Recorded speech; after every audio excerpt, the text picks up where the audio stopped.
This is the boat from Roadkill. Remember that one time Freiburger and I went to Lake Elsinore, pulled the motor out of the truck, stuck it in this boat, went boating for 2 hours, then went back and put the motor back in the truck, towed this thing home. Well, we just shot another episode of Roadkill, and when we were done, we brought cousin Randy's boat all the way to Georgia, and we are cleaning it up and putting a new to us LS3 in there. And I think by tomorrow afternoon, we'll hear some noise. But you guys are gonna like this. This is LS3 engine block, oil support ring, oil expander ring, LS3 piston. This was all in this boat as a result of the Roadkill episode. I can't wait for you guys to see that.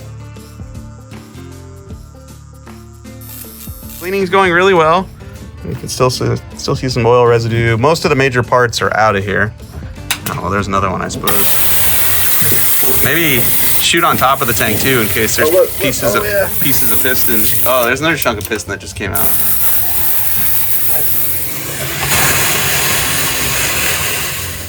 Wow.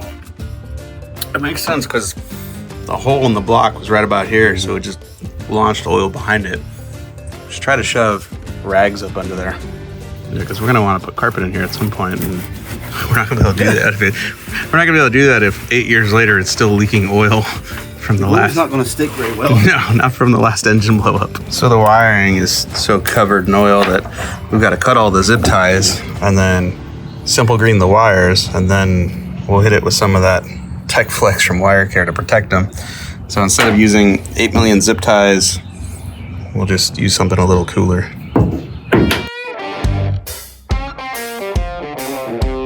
Okay, so let's talk about this motor.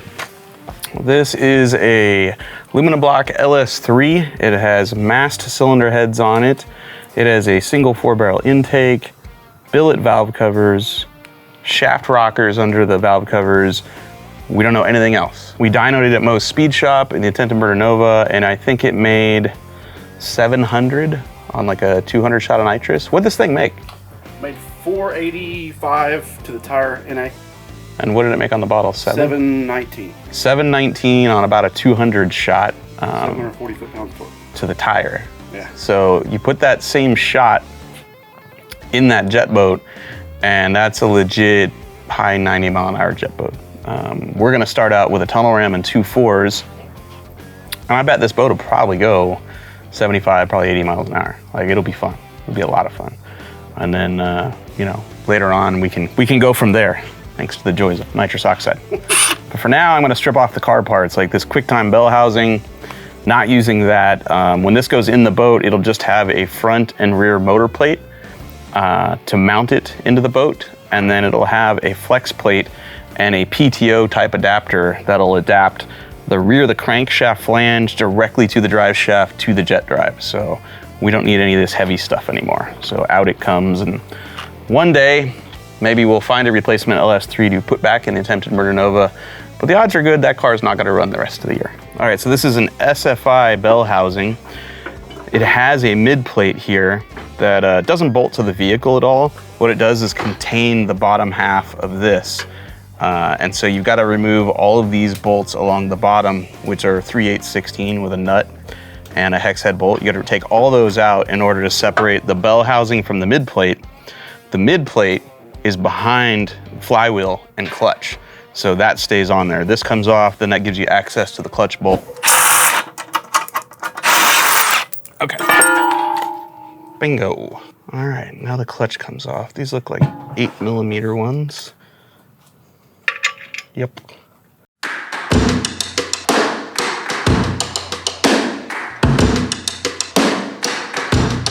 We are now bolting on the motor plates to the engine and the flex plate, and then we're gonna roll the boat inside and install the engine. Oh, this thing ran like a champ. How quick did it go? 7 something in the 8th? 660, son. 660 in the 8th, man. All over the racetrack. And that was when I left easy. That was when I babied it off the line. The next time around would have been good if the track would have held it. Oh, that's what it was. I remember the last pass was a 7 something. 711 was the second one. It's always the last thing you do that they remember.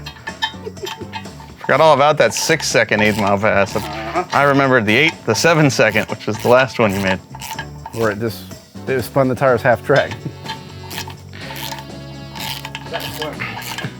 That car could never be accused of handling easy. Rear motor plate. Either the dowel has to come out or we need to trim this to get this on. Oh yeah, the dowel was out of the other one. Was it? Yeah. The dowel was out of the other one. I was like, why the hell is the dowel out? Now I know. Trim it real quick. Yeah, let's just trim it in the bandsaw. All right, so here's what's going on. This is the rear motor plate for the Renegade. The cutout for the flex plate is just a hair too small.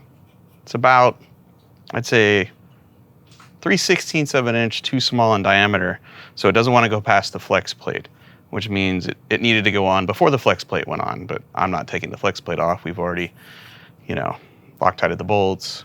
We've torqued them to spec, yada, yada, yada. So what I'm gonna do is take these accessories off this thing, draw a line, put it in my trusty vertical bandsaw and cut a new shape here, and then install it. All right, so here's our motor plate. Oh, not getting that back anytime soon. So I'm taking this thing apart on a new welding table that I have. It's from Strong Hand Tools. It's called a Rhino Cart. It's really cool for fixturing things and clamping things of all different shapes and sizes because it has these holes in the top of it where you can put all these attachments for clamping things down. You can also drop a stainless steel washer through those holes that goes to your engine plate. And yeah, I'm not going fishing for that later. Because that's that sinking feeling where you drop something in the engine compartment and you don't hear it make it all the way to the ground. You found it. Wow, we're not sinking anymore. Look at all the boat analogies. Sweet. Anyway, I'm going to trace a new pattern here. I'm going to increase this by about 3/16 of an inch all the way around and then cut it in the vertical bandsaw. And then this should go on. You longtime fans of the show will recognize this. This is my Grob vertical bandsaw, which I got off Craigslist in North Carolina. Rented a U-Haul trailer, went and bought it from a guy who was shutting down his NASCAR shop because he said he didn't need these tools anymore. He had CAD or Fusion 360 and he just sent files places and somebody else, did the work. He didn't need these manual tools anymore. And so I bought it, drug it home, got the U-Haul trailer in my driveway and then tied a tow strap around Blasphemy's trailer hitch and around this and drug this off of that thing.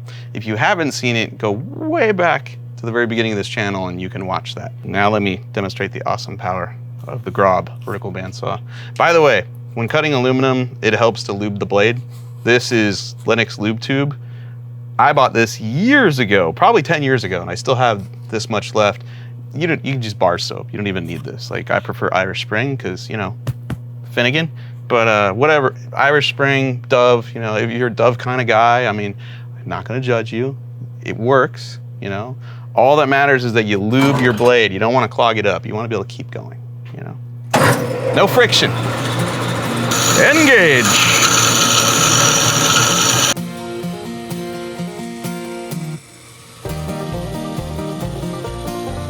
Here's another tip. When you get close to the end and you really don't want your fingers in front of the blade, just get a sacrificial piece of wood and use that to push the piece through.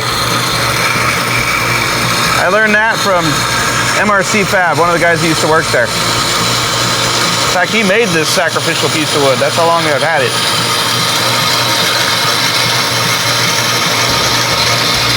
See, watch, now the blade can run into the wood and not my fingers. Look at that precision. Like right now you're going, damn, Mike, if I didn't know any better, I'd say you had a plasma table or a water jet or something. No, you'd be wrong. I don't have that. Just good eyesight and quality tools. That's what I got. Hope this fits. Boom. Clearance, clearance.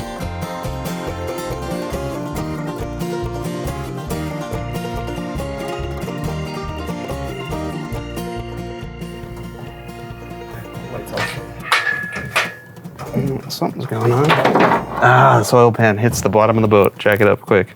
Oh, God.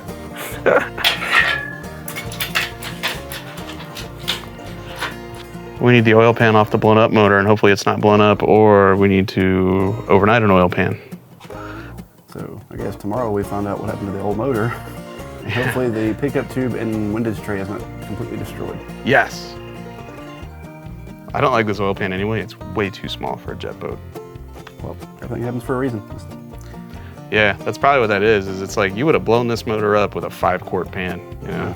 It's direct drive, there's no trans, so you're driving around at like 4,000 RPM, just cruising, and then you mat it, and so much oil's in the top end of the motor that you run the pan dry, so. All right.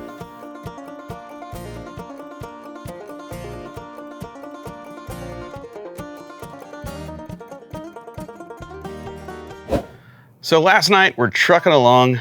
We got our LS3 ready to go in the boat. Rear motor plate is on, front motor plates, drive shaft, like we're feeling good. We set it in there and it doesn't quite want to sit down on the rails that these little feet bolt to. And it didn't take too long to figure out the fact that the bottom of this oil pan was sitting on the bottom of the boat, which is no bueno. Ideally, we'd be running a much larger but shallower oil pan. And what I mean by that is it would be a box style pan, and so it wouldn't hang as far down from the pan rail, but it would have more capacity. This is a 5-quart oil pan. In a jet boat, it would be nice to have a 10-quart oil pan. And the reason for that is there's no transmission. So your cruising RPM in most jet boats is somewhere between 3,000 and 4,000 RPM. So now imagine driving 3,000 and 4,000 RPM for a minute or two at a time, maybe more. And then you just, you start feeling froggy and you go hammer down, Well, you've pumped a lot of oil to the top end of the motor by driving it at that RPM for a long period of time. There's not much left in the pan. So then when you go high RPM, bad things can happen. So in jet boats, traditionally, we run 10 to 14 quart oil pans. We don't have access to one of those, but what we do have is another oil pan that is shallower and does not increase our oil capacity, but at least it doesn't hit the bottom of the boat. So we're gonna put this in here today so we can get the motor running, and then later on down the road, we will put a bigger aftermarket pan on this. It's just not gonna happen right now. Unfortunately, we've already filled it with oil, so now we gotta find something clean to drain all that oil back out, change pans, then continue on with our adventure. 12 point. Pro tip. Oh, God. You want a 7/16? Yeah. Pro tip, use the 6-point 10 millimeter on the bottom of your LS3, not the 12.7/16. I mean, sometimes that'll work, but I wouldn't trust it every time. And that's a pro tip. Damn right. Ready? Mm-hmm.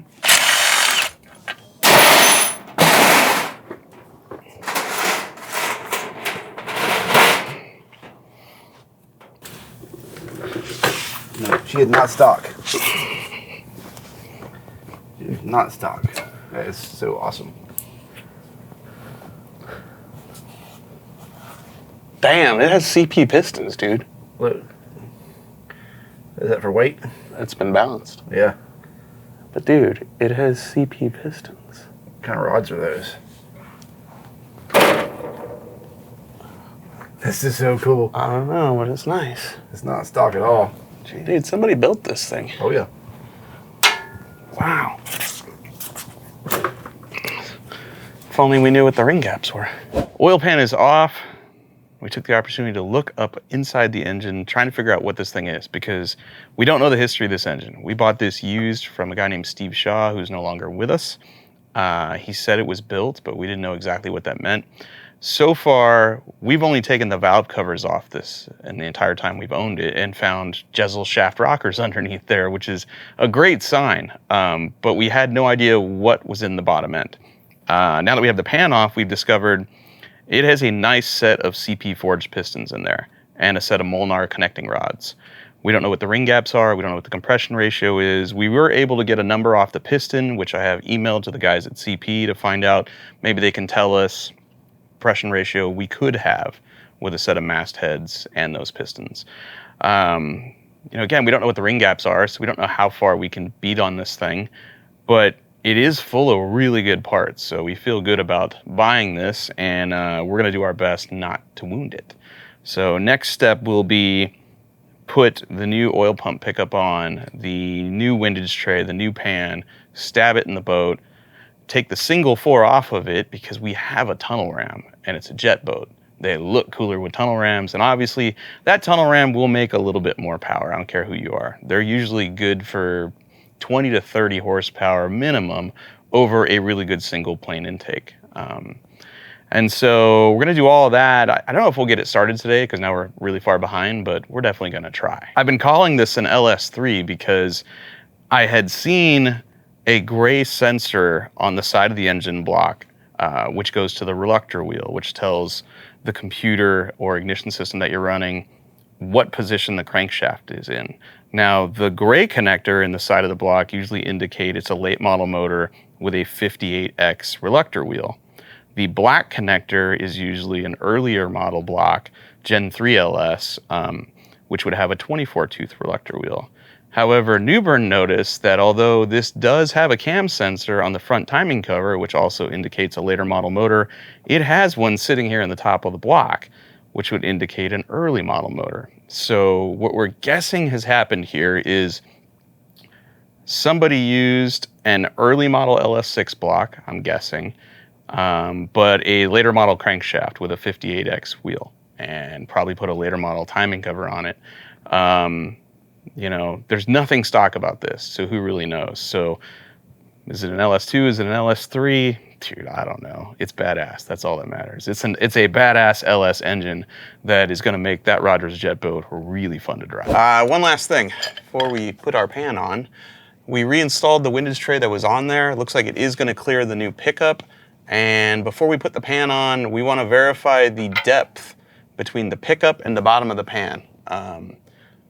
That is critical, okay?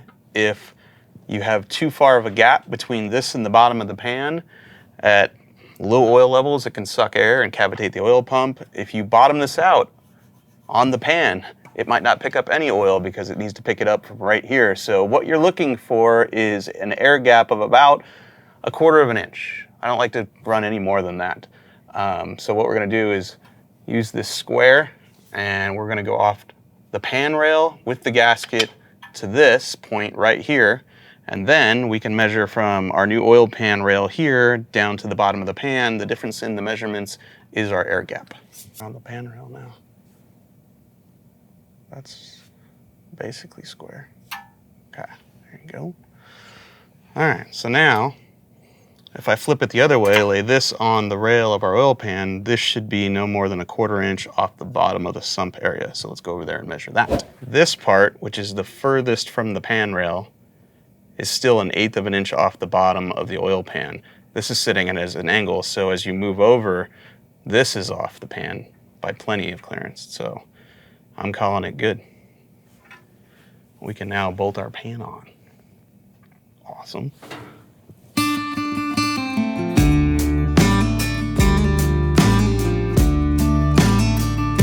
We have plenty of clearance. I mean, this is great. Oh, look at all the clearance now. Mm-hmm. Go ahead, just let her on down. Boom. Yeah. We now have an LS swapped Rogers Bonnevill TR. You gotta like. It's official. Tell me about all this other slang. I just call it a Rogers. You gotta like. Oh. You gotta school me on everything else. All right, so let me give you a little history.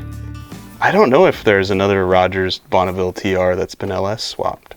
Maybe there is. I'm not up on all things, but from the factory, what was in this? All right, so this is a 76. The Bonneville TR came out, I think, in 74, and your choices would have been 460 Ford, 454 Chevy. At that point, they might still have been doing 455 Oldsmobiles, not sure. But the history of this guy named Roger Wyman, his father was making jet boats in 69 and early 70. He and his son got into an argument over what, I don't know, and his son decided to start his own boat company.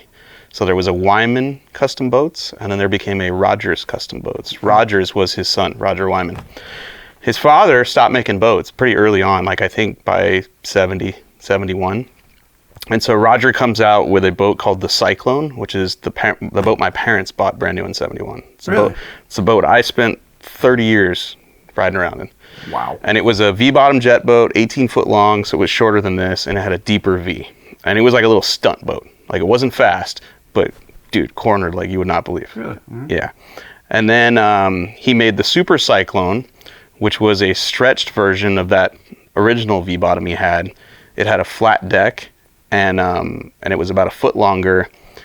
And then he made the Bonneville, which is this boat here with, this is called a bubble deck, has a bubble right there. Mm-hmm. So he made the Bonneville, which is an 18-foot long V-bottom that had the Super Cyclone bottom, I think, but a bubble deck, which is a brand new style that he copied from Sanger boats. Then he made the Bonneville TR, which is a 19-foot version of the bubble deck, and it has these dropped chines right here. And I don't know if TR stood for tunnel runner or what, but this is what a TR has, and none of the other Rogers boats has it. Really? Then he made like a 20-foot day cruiser that had the same kind of deck as this. It had a bubble deck. Then he made a 21-foot day cruiser, but this was it. Like, this boat was a rocket. I've been 116 in a Bonneville TR with a blown big block Chevy, which I don't recommend doing. These boats have held records in circle boat racing, drag boat racing. Like, these were it back in the day. And they're fairly outdated now. Like, there's been numerous hull designs that are arguably better than this. However, I will maintain that one of these set up with big power will hole shot most every other jet boat out there. Really? Yeah, there's only a couple I think that would out hole shot this thing, like a CP Gullwing, which is a California performance hull. But these work really good. You don't want to go 120 miles an hour in one because it's a V-bottom boat and they're just not stable. They kind of do this. Yeah. But hole shot, race to 100 miles an hour, dude, good boat. And with this motor, naturally aspirated, this thing should go over 80, probably 85. And with nitrous, dude, 100's easy in one of these. So I just need a couple of fishing rod holders and, a fish finder, and I'm ready to go. Yeah, pretty much. You can go fishing in this really fast. All right, we have tools. I'll tighten down the feet, and then we can plop the intake off, put the tunnel ram on, hook up the water hoses and the wiring, put the headers on, and it's ready to fire up. Like, great thing about jet boats is you only need like half an hour to gut one, and it only takes like an hour or two to make it run again. So we're good.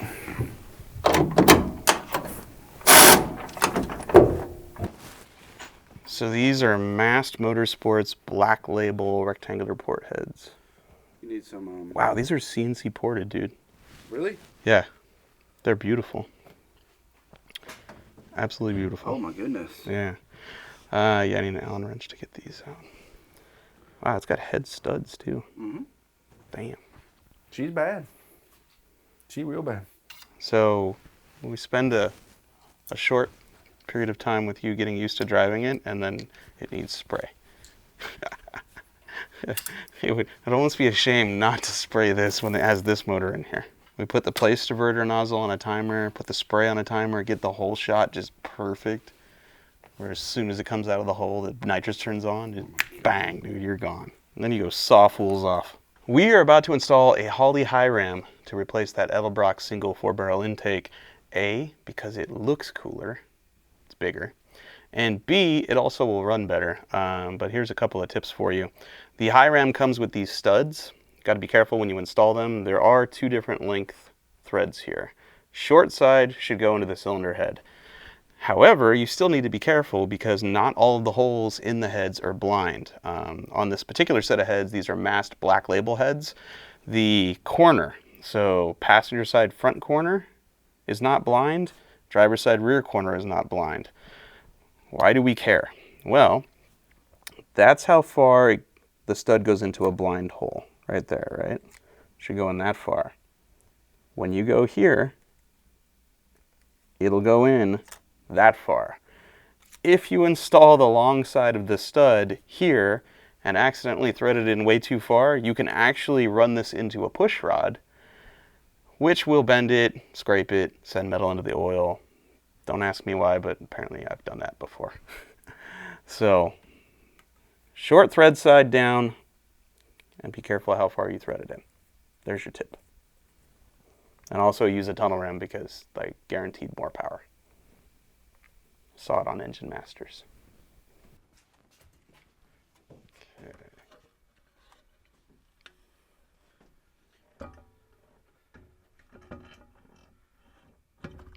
Okay, I'm a fan of the black valve covers because they match the carburetors. I'm thinking all the hardware in this boat should be black. Like the rail kit, the motor plates, like everything. That is so cool. Oh man. Oh, I love it. hell yeah.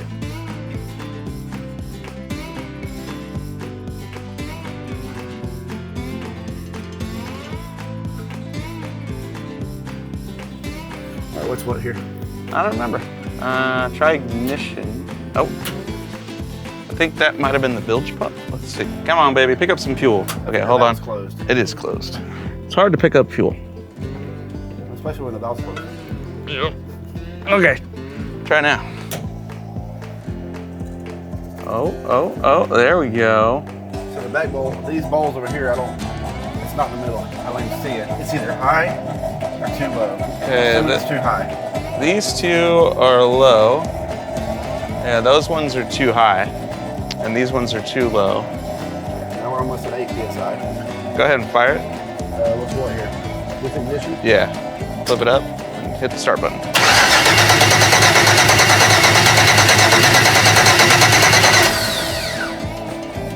Try it again.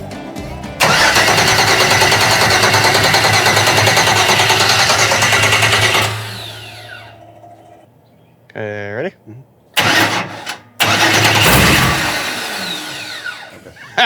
Let's just take this off.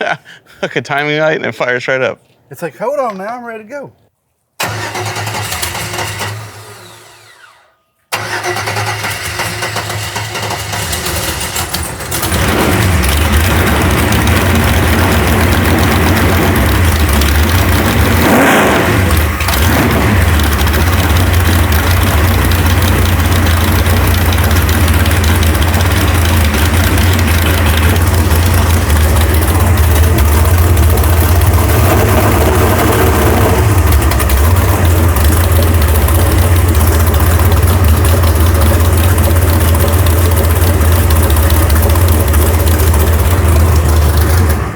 Out. I don't know what to make of that. Well, we can pull a valve cover and see if there's oil. Okay, here's where we're at. We made a video about bringing the Renegade Rogers jet boat home to Georgia, and then we pulled out the blown up twin turbo LS3. We installed the motor out of Newbern's attempted murder Nova, which is no longer with us. RIP, moment of silence. Okay, moving on. And then when we fired that engine up in this boat, it was really unhappy. It had very little oil pressure. And we're pretty sure that's a problem between our oil pump and oil pump pan pickup.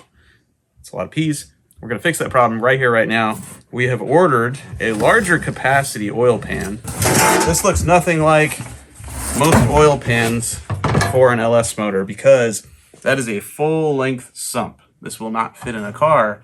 However, this should fit into our jet boat and give us not 4, not 5, not 6, not 7 quarts of capacity.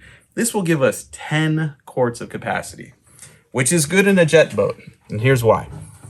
That jet boat has no transmission, which means cruising speed and cruising RPM are really high. 30 miles an hour in that boat is about 2,500 RPM. So you can imagine if you're cruising all day long at, say, 4,000 RPM and all of a sudden you decide to stand on the throttle with a 5-quart pan, there's not much oil left in that pan when you do that. And it's a good way to blow up your motor. This new 10-quart oil pan came from the dudes at SoCal Jet Boat Speed Shop, and we're going to be installing it on an upcoming episode of Finnegan's Garage so that you guys can finally see the Renegade rip across my local lake. Thanks for watching. Mama told me, girl, don't you see, there ain't no